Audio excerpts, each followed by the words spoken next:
The Nikkor Z DX 50 to 250mm f4.5 to 6.3 is a crop sensor wide-range zoom lens launched in October of 2019 for a suggested retail price of $349.95. It has a 7-rounded blade diaphragm, lame, with a variable aperture range of f4.5 to 6.3 wide open and f22 to f32 stopped all the way down. It's constructed of 16 elements in 12 groups, including one ED, and not else. This actually may be Nikon's most simple design. It lists no other coating than the super integrated, which is inherent on all Nikon lenses, except I guess the 50mm f1.4. It doesn't mention Nikon super integrated coating. Maybe it's on there and they forgot. It's internally focusing, but externally zooming with a minimum focus distance of 0.5 meters, that's 1.64 feet, and how nice, they actually give us vibration reduction. Dimensionally, it's 74 millimeters, that's 3 inches in diameter, and 110 millimeters, or 4.4 inches in length,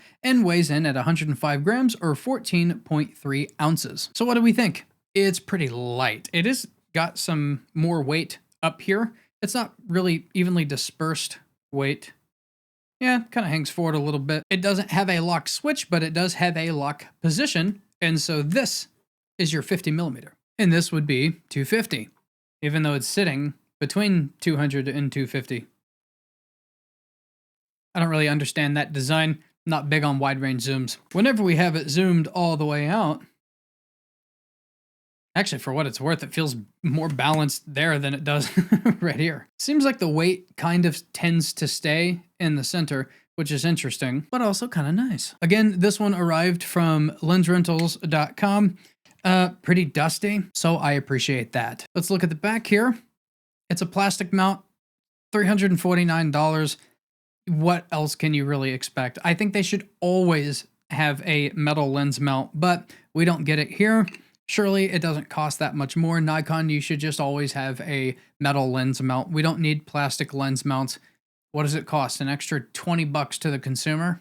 Just put it on there. There's no switches. There's no function buttons. We do get the classic programmable ring back here where the aperture ring should be. I always turn that off because I always bump it. Whatever you program it with, you're going to bump it all the time. And so I just don't even fool with it. The only thing that would kind of make sense on this one would be maybe set that to your manual focus, because there is no manual focus ring. There's just the zoom ring. That's all. So when we do zoom this, the rear element actually sinks into the lens. So you do not want to be walking around with this extended without a rear lens cap on, because you could get some crap in there and just get it stuck in there as you're doing this. You don't want to mess with that. That's one of the reasons why I don't like externally zooming lenses and I don't like externally focusing lenses. You could get some dust on this part, some sand, some grit. And yes, these lenses aren't just like loose to the elements, right? So it's not, you're not going to be able to just get like a speck of dust in there easily. And I'm not saying that no matter what, you're going to get crap in there. I'm just saying it is possible. So just be careful. If you drop it in the sand like this, don't just go and crank that beast closed. Rather simple design, not a whole lot going on the body. So now we need to step outside and we need to do the actual performance section of this review.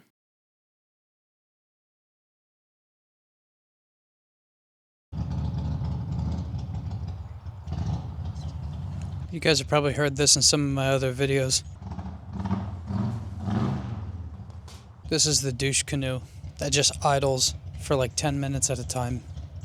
Doesn't go anywhere, doesn't do anything.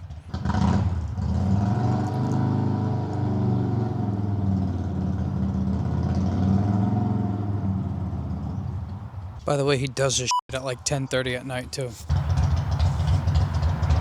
That guy. Let's do the focus speed test.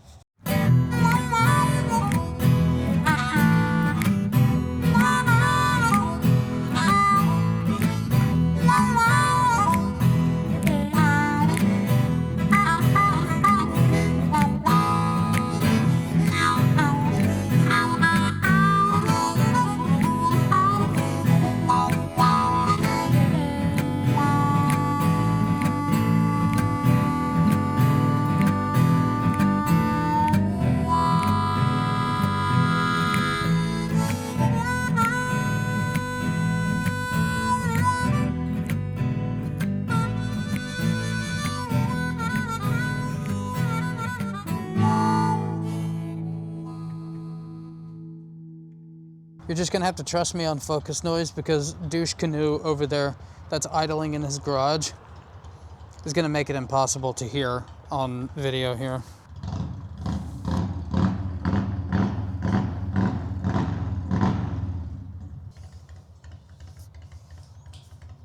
Just a little bit of a whir, but it's so quiet. Okay, so now we need to test out our saturation here.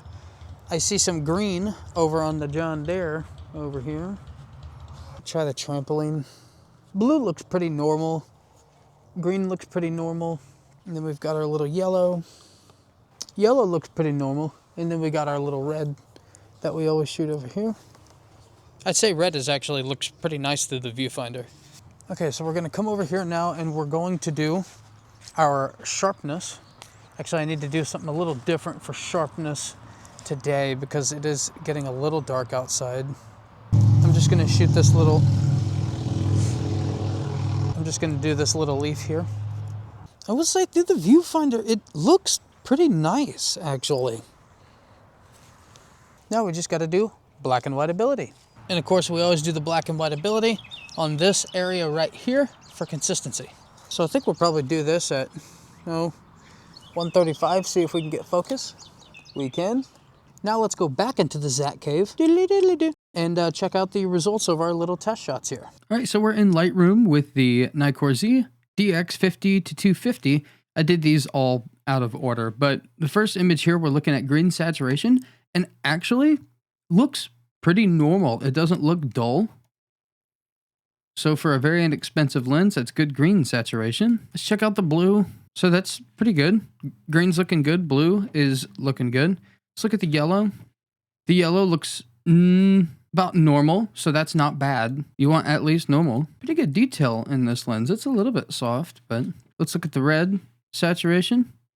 The red saturation is really good. And this has been pretty consistent on Nikon Z lenses. I know everybody used to talk about Canon having the best reds, but you know, this is a raw image and Nikon is just nailing it with the reds in their lenses. Let's get in kind of close here and take a look.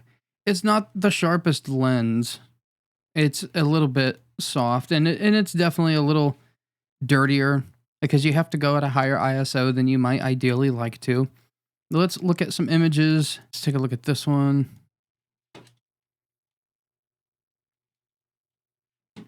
A little bit soft. Yeah, so it's not the sharpest thing in the world, but it's $350. I'm already starting to develop a opinion on this that you'll be able to see on zwadephoto.com/the optic explorer. Kind of talk about it a little bit at the end. We do these for black and white ability. Zoomed in a little bit, a little soft in these highlight areas, but I'm not seeing a crazy amount of fringing. If that kind of stuff isn't well corrected for, I consistently see it in these bolts here, and I'm just not seeing it. Let's check out, because sometimes we can see it in the shadowy areas. Now, granted, you are forced to stop down with this lens because it's a variable aperture lens, and whenever you stop things down, these kind of abnormalities tend to correct themselves. But for a $350 lens, there's certainly things from whenever I started shooting photography that had just nasty image results that were also in this price range. All right, with this one, we can do our black and white ability. The rule is we just hit the black and white button and it's pretty flat. it's pretty flat. I'd give this pretty low marks for black and white ability. There's not a whole lot of grays. You have absolute black here, you have absolute white, and then just kind of a couple of tones of gray. There's not a good gradient on the black and white, but it's a $350 lens. Inherent black and white ability is not that big of an issue because we don't shoot film anymore. So if I throw Gravedigger on this, or BW Grit and Gravy, both of these are presets you can get at zwadephoto.com/digital products. You could take a lens that doesn't have good black and white ability. This is BW Grit and Gravy is the one I went with. Put a little radial gradient on it, invert it, bring that down. You have a pretty darn cool black and white. Would this be better with a lens that has better black and white ability? Sure, But this is a pretty sweet looking image. It's got just a little bit of a silvery tone to it, which is what I go for. Not bad at all. Now, if you don't mind, I'll be right back, and I'm going to go take some real world shots before the sun goes down completely.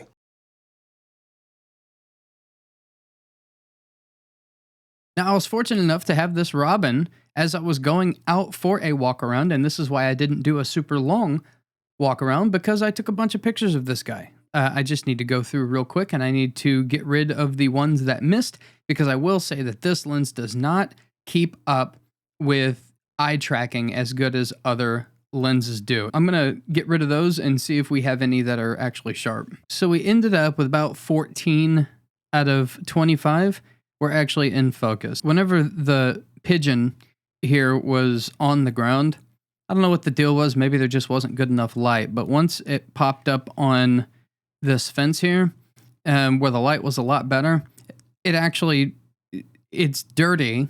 It's dirty because it's at 4500 ISO, but the bird itself is in focus. Oh, how dare I just call it a bird? The pigeon, okay? The pigeon is in focus. I just made a small adjustment, did a little bit of noise reduction. This is a perfectly fine lens to like start out with. I'm not unhappy with this. And honestly, the color is not bad. Like for a raw image, we got pretty orange colors from the chest of this pigeon. By the way, if you guys don't know the running joke, I call all birds pigeons. I know this is a robin. We'll throw a habanero on there. Use a little bit of noise reduction, a little bit more. There, that's not terrible. There, we don't need to go through all of those. Went up to the brewery and had myself a root beer. And yeah, the images are dirty because, you know, you have that variable aperture. It's stopped down more than I'd like to be. A little bit of noise reduction, clean it up just a little bit. And we have the cat that hates me. And even though he hates me, his face is a good opportunity to look at sharpness. And by the way, the contrast is not terrible on this lens either. For 350 bucks, it's really not. And it's, I mean, decently sharp. Each individual hair has a little bit of fuzziness to it, a little bit of softness. This is at 64 ISO, so it's not, you know, noise. It's not dirtiness. It's just not super duper sharp. It's perfectly sharp for your first like telephoto, wide range telephoto. Kind of gets you going. This one here's pretty similar. It's a little moody brown. I actually kind of like how the light is coming across here. Miss Stella. I call her Stella Artois. And this is using animal eye tracking. So it's not bad. It is not bad. Got a little bit of Scruffy in the distance. Then I got some of him on the run using animal eye tracking with the Z8. We'll see if the lens can keep up. Missed. Shutter speed might have been a little bit low for how zippy he is, but looks like it was kind of just always a little bit behind him, but whenever he slowed down just a little bit, it was able to catch back up. Overall, the autofocus is a little bit slow, tends to lag behind fast-moving subjects, but if a subject will stay still for a second, obviously it seems to be doing okay with that. You're probably not going to be shooting a ton of incredibly fast subjects when you're first starting out anyway, so I still think it is not a bad first lens, but there's a caveat. Let's tackle that in the conclusion. What can be said about the Nikkor Z DX 50 to 250 f4.5 to 6.3? I was quite surprised that the saturation was actually pretty good for how much this lens costs. I think the sharpness is not great, but it's totally acceptable at its price. $350-ish if you buy it by itself. I think you're getting kind of exactly what you pay for. However, I do want to implore you to not buy this on its own. Don't buy it by itself for 350 bucks. I think the only reason you should get this is if you get it in a kit. then I think it's, I mean, out of this world, super great value because you get a discount on it if you buy it in a kit. You buy a camera and this comes with it. You're in much better shape if you get the one that comes with this and the other lens. 16 to 50. It's a knockout win. But if you're not getting this at a super good discount, I would recommend just saving your money a little bit more and getting the 18 to 140. And you may find yourself not really wanting to use the 16 to 50 anymore. In your free time, go over to zwadephoto.com/the Optic Explorer, and you can see what the overall grade that I give the Nikkor Z DX 50 to 250 f4.5 to 6.3. I'm Z Wade, the Z Wade, and Z Wade Photo. Stay sharp, YouTube.